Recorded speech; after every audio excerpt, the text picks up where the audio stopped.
Hello, Nigeria. Welcome to another exciting episode of Rubbing Minds on Channels TV. My name is Latasha Ngube, and I'll be your host for today. Welcome to the show. I have with me two guests on the show today. Finance analyst Seun Olajumo. Thank you. Welcome to the show, Seun. And of course, Ahmed Agbabi Akao. Thank you so much. I love it. He is a public affairs analyst. Welcome to the show. Thank you so much for having me. So let's jump right into the meat of things. The new economic team, everybody's talking about it, of course. President Muhammad Buhari has swung into action to save the economy by taking charge and inaugurating a new economic advisory council. And they're supposed to serve as the new managers of the economy through their experience in economics, finance, and management, and will daily advise the president on the best ways to run and manage the economy that has been badly run under the vice president's leadership. The new 8-man team is chaired by Doyin Salami, a respected professor of economics at the Lagos Business School, who sits on the Central Bank of Nigeria's monetary policy team. He was also a crucial part of the transition committee from Goodluck Jonathan's administration back in 2015 as its vice chair. Also on the board, we have former Central Bank Governor Charles Chukwuma Soludo, Lagos-based economist Bismarck Rewane, Ode Ojowe, former presidential chief economic advisor, Iyabo Masha, a former IMF country representative for Sierra Leone. And in a statement released on Monday, Presidential spokesman Femi Adesina said this advisory council will replace the economic management team and will be reporting directly to the president. And so, clash of ideologies. The new committee is an assortment of staunch vocal critics of the government's fiscal policy direction. Salami, like Rewani, is a known proponent of currency devaluation and allowing the naira to float, while Soludo has been very critical of Buhari's administration's fiscal policies. So tell me, do you think this new economic team will strengthen the naira again? Well, thank you so much for having me once again. Well, I think this new economic advisory council as constituted by Mr. President is the right step in the right direction. For me, I have always said there is a duplication of duties when you look at the various economic bodies or individuals, the government runnings. First of all, you have the National Economic Council, chaired by the Vice President. The constituent are all the 36 state governors, ministers of the Federal Republic, some PAMSECs, and a whole lot of government officials involved.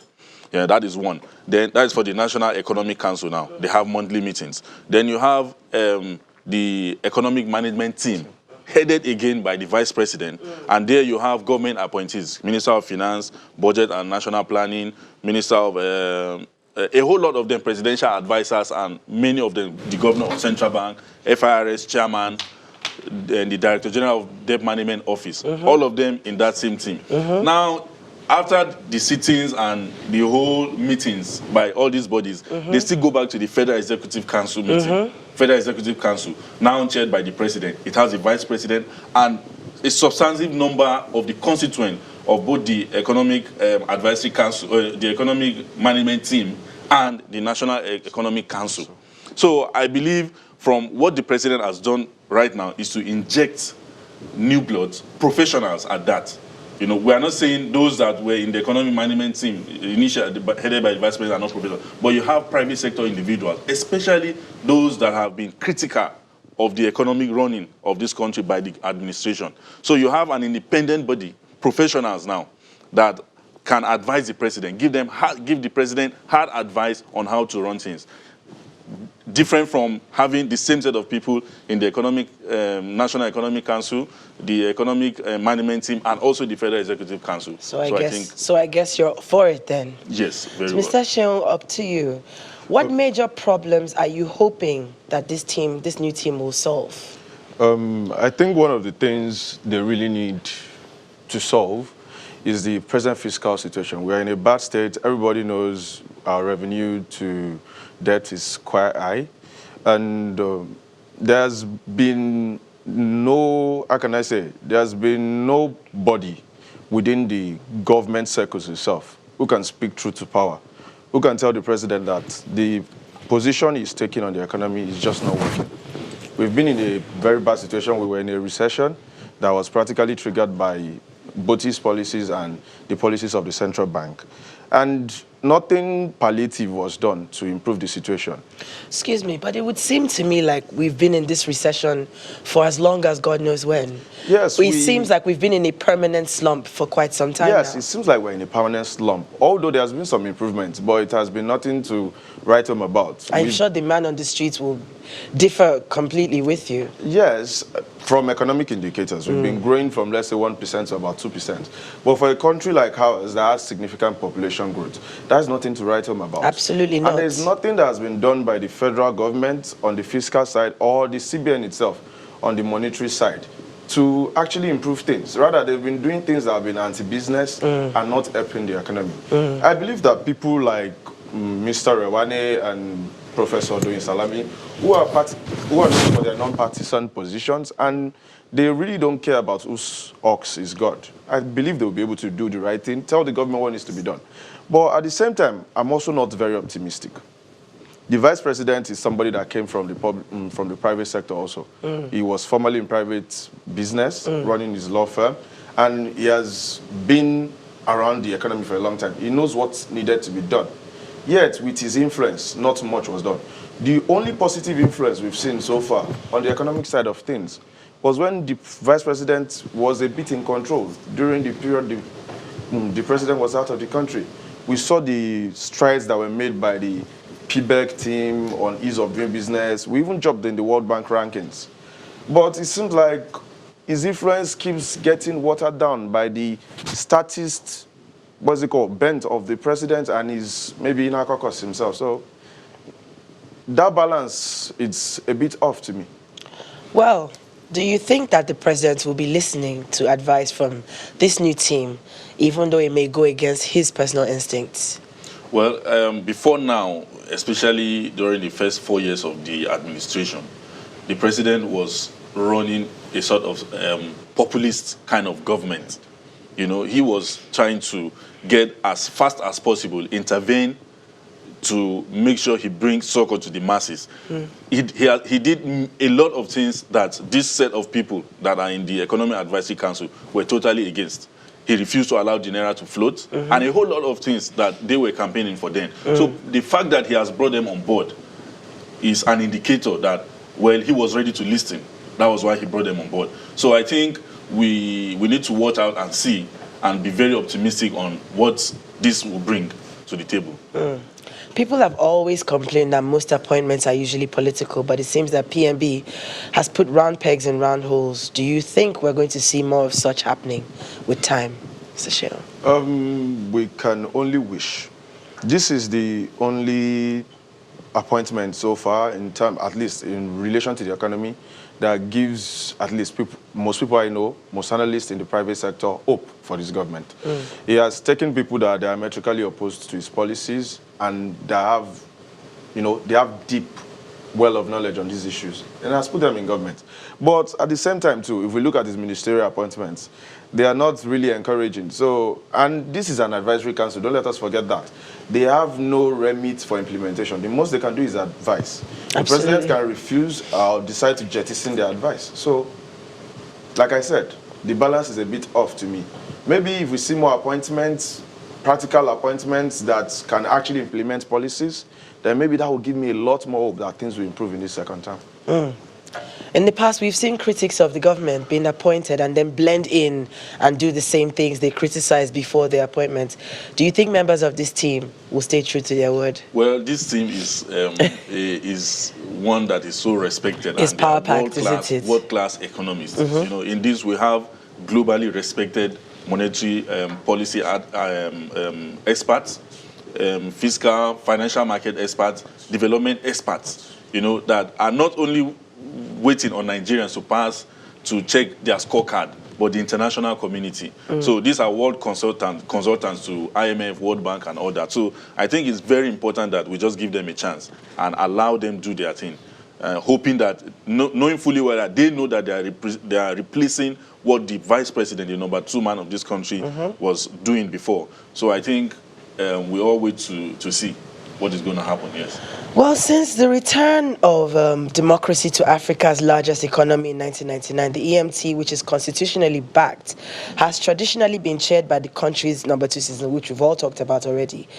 With the vice president now stripped of this responsibility, the risk is that he becomes a figurehead lacking the firepower needed to marshal goodwill resources should he want to mount a campaign to succeed Buhari. Do you think there's any validity to this? I'll leave it for either of you to take that one. I am not giving much to political opinion. Like I said, much of the good that we've seen in economic terms from this government has come from the vice president's team. He chaired PEBEC, he appointed Madam Moduole, who has been, who has switched over to the president's team now as a special advisor. Going by that and going by the EMT thing, it might seem like that, but I really would not want to go with that characterization of events. For now. For now. I believe maybe the president actually wants to get more involved in the whole economic policy team. Maybe that's why he wants to do that. Maybe he has more insight into politics, might have a different opinion. So another argument is that this team is also assembled to give Buhari administration more credibility, while simultaneously whittling down Oshibajo's powers.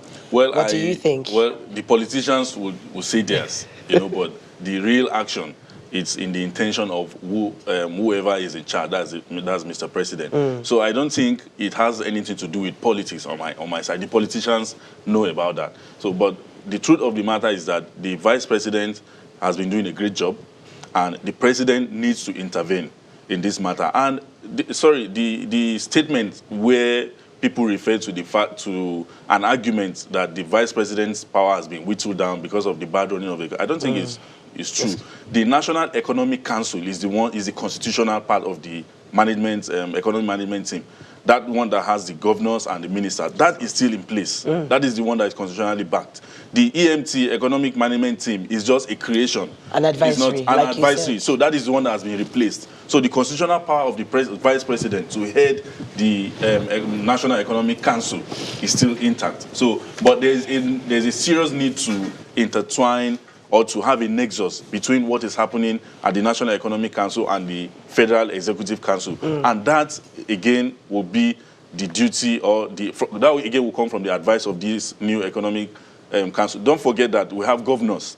If you want to implement a far-reaching economic decision, the governors have to be involved. There are exclusive lists that has to do with the federal government, and the concurrent list, the federal and state government. So even if this Economic Council, Economic Advisory Council brings in the best of advice, backed by every world leader or every world body, the governors have to key into it for it to have for it to come into fruition that the whole masses is going to benefit from. So there's a need for a nexus between the activity of this Economic Advisory Council and the National Economic Council for a full-blown implementation by the president. Let's talk cashless Nigeria. I mean, all week long, everyone has been going on about this whole new policy. People have been sending all kinds of WhatsApp messages. I myself have received quite a number of bogus messages. The CBN, Central Bank of Nigeria, has introduced a new policy on cash-based transactions, which stipulates handling charge on daily cash withdrawals that exceed 500,000 for individuals and 3 million naira for corporate bodies. The new policy on cash-based transactions and withdrawals in banks aims at reducing and not eliminating the amount of physical cash, coins and notes circulating in the country, and encouraging more electronic-based transactions, payments for goods, services and transfers, even though I haven't seen a kobo coin in God knows how long. Is Nigeria truly ready for a cashless system? I think we are more than ready for a cashless system. You see, a lot of people have politicized this policy, to the extent that they start giving figures. Even someone that hasn't handled 300,000 naira in the last 10 years is coming out to say it's affecting the policy, it's affecting their economy, it's affecting their state or their business. This thing is very simple. You do not carry physical cash.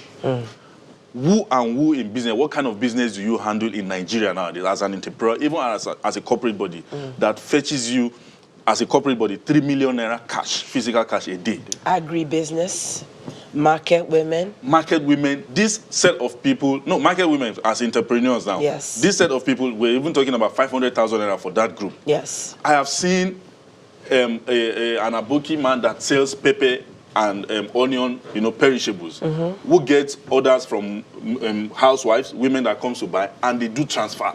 He prefers transfer. During the last Salah festival, bought ram in Kara Market, and the aboki asked that I should do transfer. These are the set of people that deals with million turnover in their business on a daily basis. They make millions. So the man, I was surprised, an educated man, I queued for at the ATM for more than 2 hours to withdraw the money that I needed to use. On getting there, the man just told me to do transfer, and I was like, you do transfer on RAM. So a whole lot of people. Somebody even said he bought rat poison, pest poison, 700 naira, and he used transfer. The man collected transfer. So you believe that we're ready? We're very much ready. Do you? Yeah. I think it's a good move that we're moving more and more cashless. For example, in China, there are children growing up these days that have never seen cash in their life. It's a good development. It also helps government to track the movement of money in the economy better, and to stop things like anti-money laundering and control from funding of terrorism. But there are also downsides to it. Even though we want to go cashless, we should do it in a way that it doesn't have deleterious effects on people. I believe the threshold is actually good. 500,000 for individuals, 3 million for corporates. Most people don't carry that much cash. But how about in cases where there's poor network coverage in areas like that for people operating in those business areas? That's an issue. That? We need to work on infrastructure. Absolutely. That's one. The other problem is we need to work on transaction charges. Like you said, you can use transfer to do most payments these days. But why would I want to pay for something for 1,000 and I have to pay a 50 naira transaction charge for that? That's one. The second one is a corollary to this. The government, nearly at the same time, introduced, at least the CBN did, which is also a part of the government anyways, introduced a 50 naira charge per POS transaction of over 1,000 naira. You cannot be appropriating and reprobating at the same time. You are doing something positive and you are doing something that is diluting the effect of what you are doing at the same time. We want people to switch to POS systems. We want people to switch to doing So transfer. we want to encourage them to come on board the platforms. So why are you putting a charge that will stop them from coming on board? Well, because they will shift it onto consumers, and then people will default back to cash. Cash. So please. So it's safe to say that, it does have its ups and downs, but on the whole, you are on board with it. I'm on board with it. Well, thank you so much, Sheol, and thank you so much, Mr. Ahmed, for coming on the show.